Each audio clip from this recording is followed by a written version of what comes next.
Hey, what's up? I'm Big Hush. You may know me from such YouTube videos as How to Improve Your Spirit Halloween Mask, parts 1, 2, and 3. As some of you already know, I use spatter effect in a lot of my projects, particularly blood spatter. In your case, that might not be the kind of spatter you're going for, but either way, this technique hopefully will help you out in your art project. There are many different techniques to create spatter. I'm going to show you 5 today. Some of them I'm terrible at because I barely use them. Other ones I'm very much in favor of, and you've seen me use it in my other videos. All right, the 5 techniques I'm going to cover are the toothbrush effect, the drip effect, the flinger effect. I don't know what the technical name for it is. I call it the flinger because it's fun to say. The spritzer, which I named that one. Could just call it the spray bottle effect, whatever. And then I'm going to call it the duster, but it's basically compressed air effect. So whatever you want to call that one. Anyway, like I said, I hope these techniques help you in your art project. I know spatter is a lot of fun to do. You can also go overboard with it, so be careful. Stop when you're ahead. And please comment below with the techniques that you use if you don't see the one that you use in this video. This will be a lot of fun. Hope you enjoy the video and hope you get something out of it. Let's go. The first thing I had to do was build a spatter guard. I highly recommend you do something like this just to keep your mess kind of contained as best you can.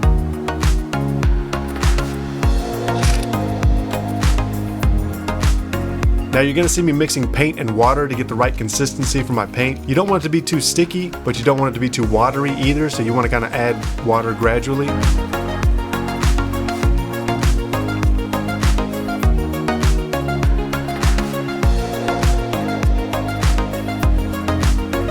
You want the paint to have kind of a run to it. You just don't want it too sticky. Like that's good right there. Now you just load up a toothbrush, run your finger across it.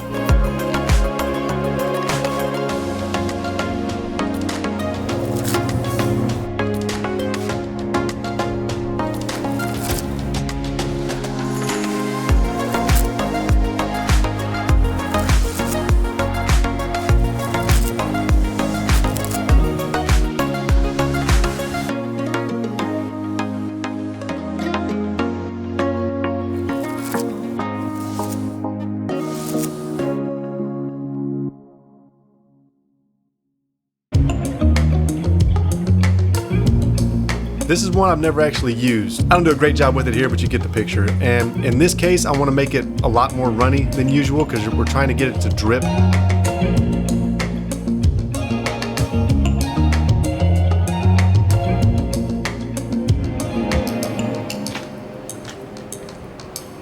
What I learned really quickly is that you want height and you want very thin paint if you can get it that way. Because the thinner the paint and the higher you drop from, the better those edges are going to look.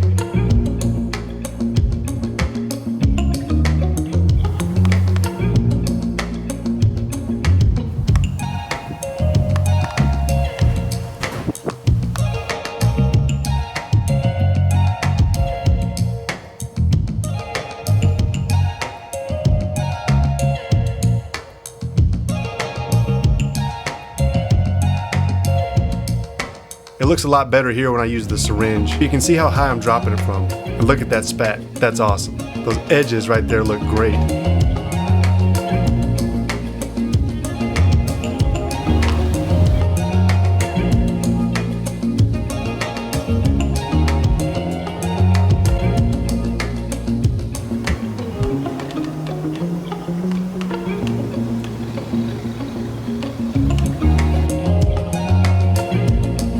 And here I just tried again with the brush. I just wanted to load it up a lot more because the first time I didn't really load it up enough. And I was kind of learning this one as I was doing it for y'all.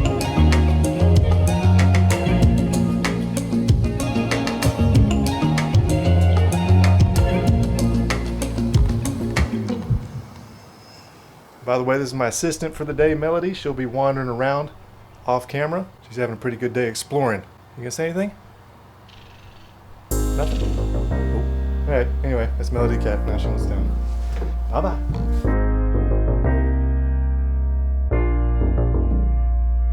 I highly recommend getting a syringe for applying your water. It makes it so much easier to add water as you go.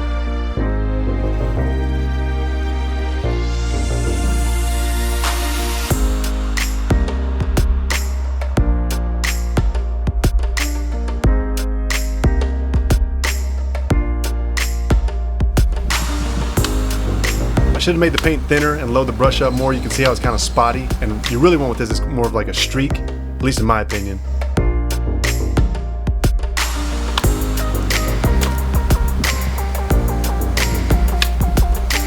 Here, I use this different brush, and this one works really well.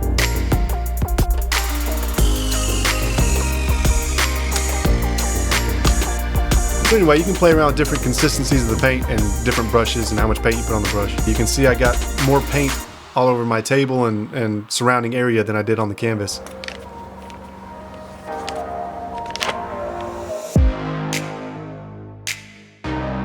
This is by far my favorite effect. You can get these little bottles from Walmart for like 97 cents. I just take one of these and I load it up with some paint and some water. I guess kind of a even mixture of both. I don't really measure this out. I just kind of eyeball it really and just feel it out when I test it.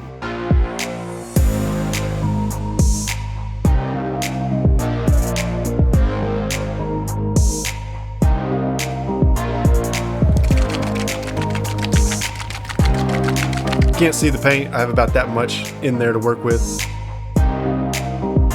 So you want to prime the pump and get the paint coming out of it and test out a couple sprays on something other than your project, but then you're ready to go. This one's fun. It's just point and shoot.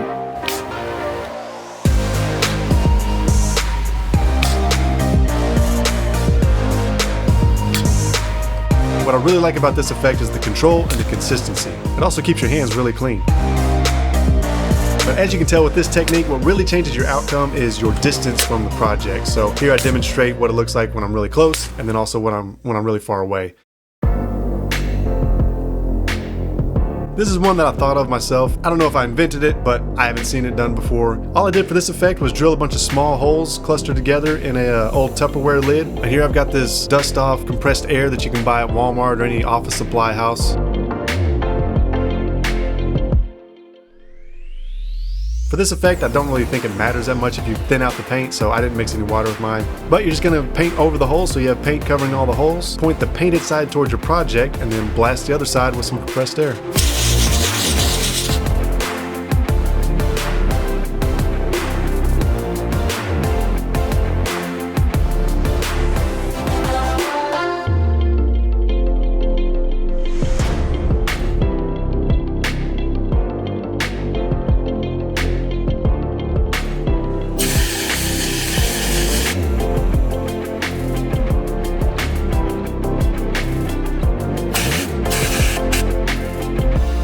And if you want to save paint, you can just paint the excess back over the holes instead of squirting more out of your paint container.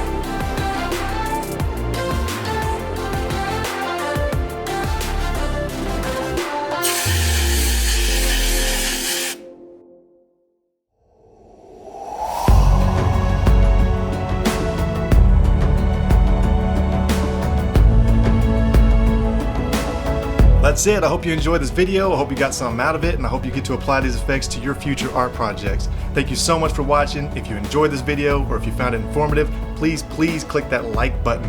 And if you really want to help out, please click that share button and pass it along to a friend. Thank you so much. Hope everything is great in your world, and I'll catch you in the next video. Peace.